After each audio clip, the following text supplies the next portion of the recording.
Eu estraçalhei no soco e mandei a minha irmã pro hospital por causa do que ela fez com o meu namorado.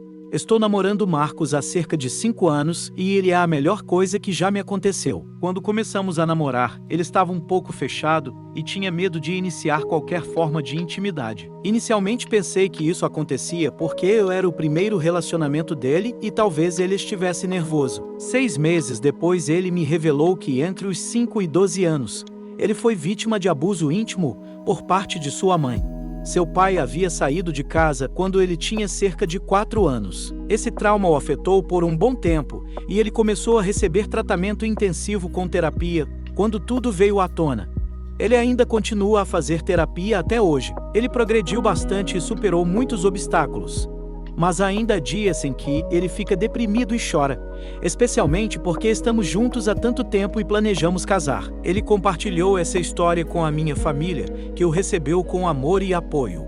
Quanto à minha irmã, Samantha, eu tinha suspeitas de que ela tinha uma queda por ele. Ela flertava de vez em quando, mas ele nunca respondia e geralmente a ignorava.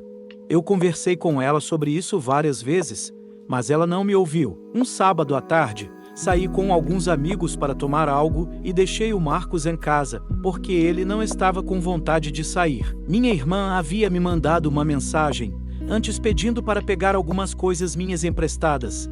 Eu concordei e disse para ela pegar o que precisasse quando eu saísse. Quando voltei para casa, sem saber encontrei o meu namorado no chão, chorando descontroladamente com a minha irmã tentando acalmá-lo.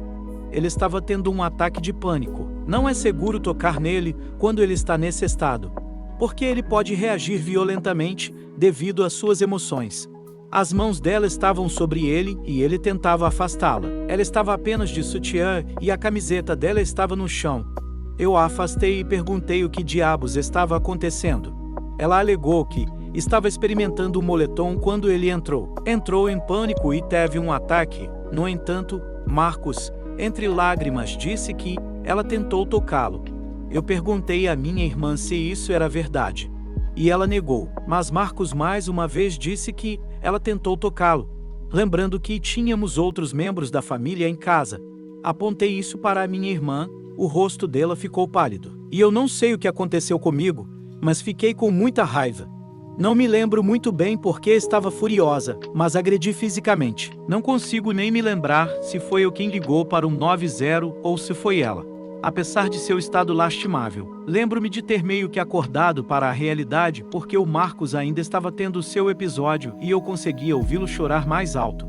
Então tive que ajudá-lo a passar por aquilo. Tudo é meio confuso.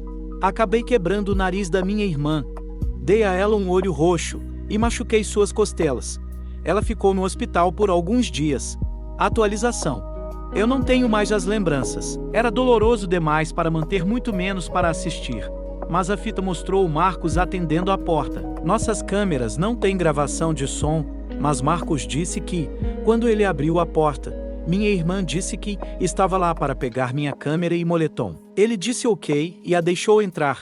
Ele estava assistindo televisão, então voltou ao programa enquanto ela entrou em seu quarto. Ela chamou por ele pedindo ajuda e a câmera mostrou o Marcos se levantando para ajudá-la. Eu não lembro quanto tempo eles ficaram lá, mas a fita mostrou Marcos saiu correndo do quarto, estendendo as mãos como se estivesse tentando parar um agressor. Minha irmã então saiu meio nua, segurando sua blusa. Marcos recuou para a cozinha, ainda com as mãos estendidas. Enquanto ela se aproximava dele, Marcos disse que estava pedindo a ela para vestir a blusa e sair, mas ela continuava dizendo algo como: "Ei, está tudo bem, só preciso de um pouco de ajuda? É só isso. Você é um cara legal, me ajude um pouco."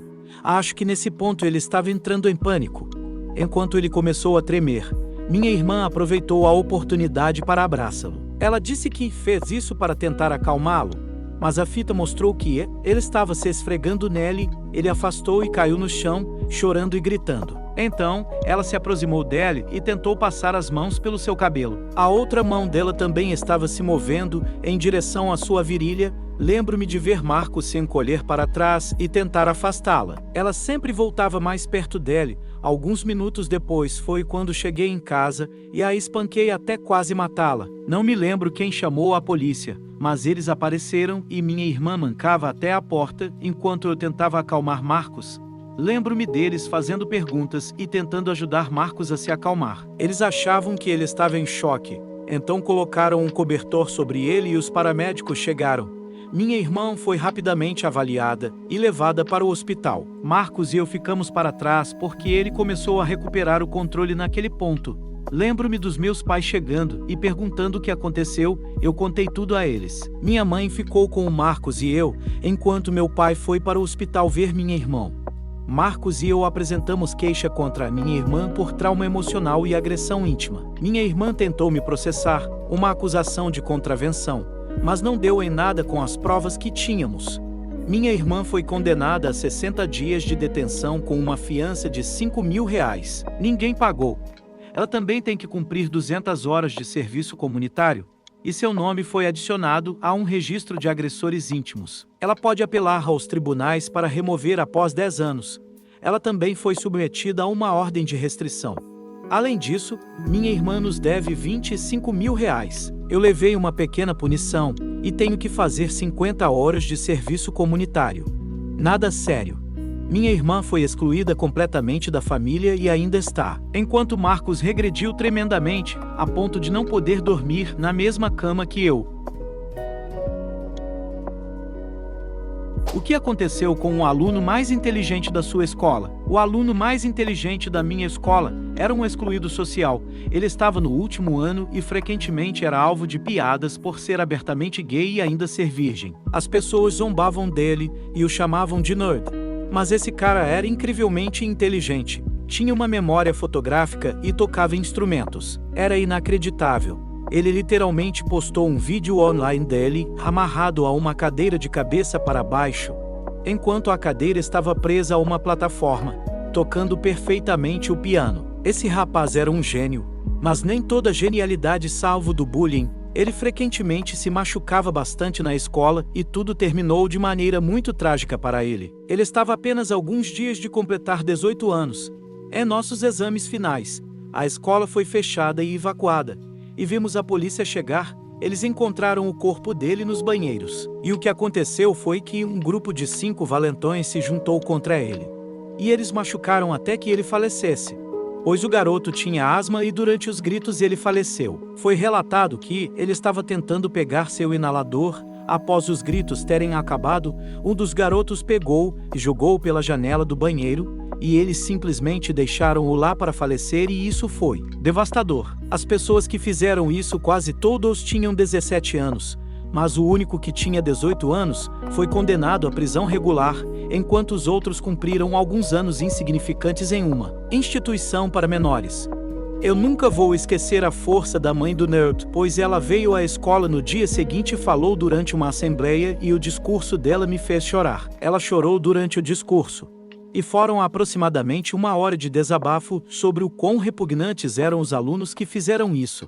E ela compartilhou suas memórias favoritas com o filho. O funeral aconteceu 1 semana depois e foi a coisa mais trágica que já havia assistido.